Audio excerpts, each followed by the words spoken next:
आज आपण अच्छा रोलिंग सुरू झालं का? आज आपण सर्वांनी पाहिलं असेल, आमदार वरुण सरदेसाई यांनी लक्षवेधी लावली होती आणि लक्षवेधी एका महत्त्वाच्या विषयावर होती. मुंबईत अनेक असे भूखंड आहेत जिथे आपण पाहतोय स्लम सोसायटी झालेल्या आहेत, झोपडपट्टी आहे, वेगळे तिकडचे प्रकारचे हॅबिटेशन झाले आणि अनेक वर्ष केंद्र सरकारची ही जमीन असल्यामुळे पुनर्विकास काही होत नाही आहे. कधी डिफेन्सचं ऑब्जेक्शन असतं, कधी रेल्वेचं ऑब्जेक्शन असतं, कधी BPTचं ऑब्जेक्शन असतं आणि हे सगळं ही परिस्थिती आम्हाला देखील माहिती आहे. एक दोन आमदार बोलत असताना हे पण बोलले की 4-4 टर्मचे आमदार आहेत, पण हा प्रश्न काही सुटत नाही. 2017 पासून अशीच लक्षवेधी येते आणि मुख्य गोष्ट म्हणजे मंत्री महोदयांकडून काही ठोस उत्तर, काही उपाययोजना ह्याच्या पुढे आल्या नाहीत. आत्ता पण जे मंत्री उत्तर देत आहेत, खरं तर खातच त्यांच्याकडे नाही आहे. जेव्हा भास्कर जाधव साहेबांनी विचारलं की परिपत्रक कुठे आहे, की तुमच्याकडे ही जबाबदारी दिली आहे, ते परिपत्रक हाऊसमध्ये कुठेही नाही आहे, कोणी वाचून दाखवलेलं नाही आहे. नगरविकास मंत्री कुठे आहेत हे कोणाला माहिती नाही आहे. मग प्रश्न हाच राहतो की आम्ही जनतेतून आलेलो आमदार आहेत, भाजपचे आहेत, शिवसेनेचे आहेत, काँग्रेसचे आहेत, सगळे आहेत. असं पाहिलं असेल दोन्ही बाजूच्या आमदारांनी हाच प्रश्न विचारला की पुनर्विकास ह्या लोकांचा कधी होणार, जे डिफेन्स लँडवर आहेत, जे रेल्वे लँडवर आहेत.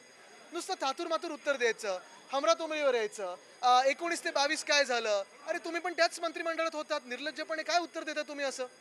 आम्ही कुठेही राजकारण न करत असताना आम्ही काय सांगितलं होतं की मुख्यमंत्री महोदयांनी लवकर बैठक घ्यावी आणि ठोस उपाययोजनाच्यावर करावी.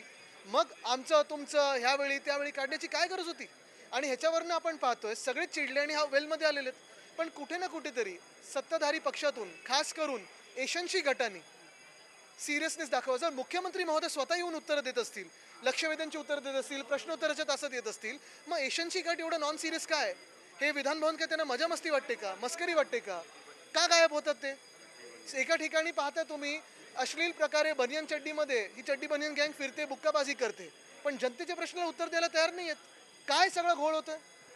पण ज्या पद्धतीने तुम्ही प्रश्न उपस्थित केल्यानंतर संबंधित जे लोक आहेत, ज्या आविर्भावात किंवा ज्या पद्धतीने उत्तर दिलं नाही, कितपत नाही, त्यांच्या चेहऱ्यावर जी मस्ती आहे ती कशासाठी आहे? इथे काय तुम्ही टाइमपास करायला आलात? आम्ही आमदार आहोत, पक्ष न बघता त्यांनी उत्तर दिलं पाहिजे आणि आम्हीच नाही तर त्यांच्या देखील सत्ताधारी पक्षातल्या लोकांनी विचारलंय. एक सन्मान्य सदस्य बोलतात 4 टर्म ते इथे येत आहेत आणि तो प्रश्न सुटला नाहीये. थोडी तरी सिरियसनेस असायला पाहिजे ना.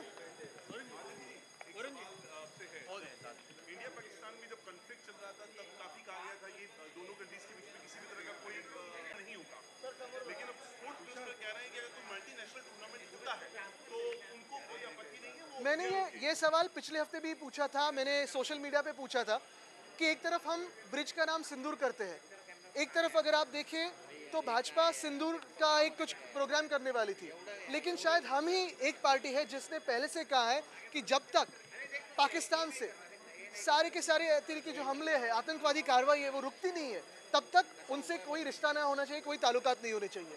लेकिन क्या वही भाजपा आज जो सिंदूर का नाम सब जगह देने की कोशिश कर रही है, राजनीति करने की कोशिश कर रही है? ठीक है, इससे कि जो स्पोर्ट्स मिनिस्टर उन्हीं के पार्टी के, उन्हीं की सरकार के कह रहे हैं कि हॉकी खेलेंगे पाकिस्तान के साथ, वही भाजपा के लोग कहते हैं क्रिकेट खेलेंगे पाकिस्तान के साथ.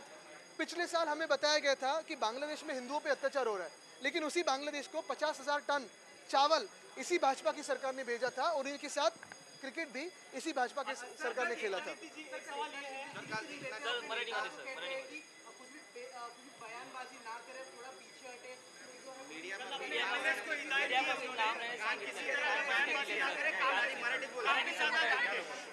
अभी जो टोली है उनकी कंट्रोल करना उनकी जिम्मेदारी है.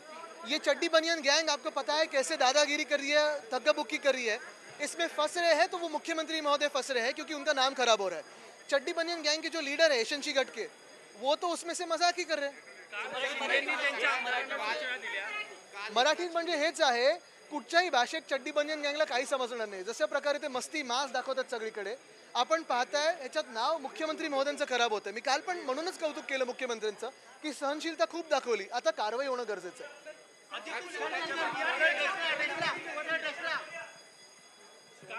आज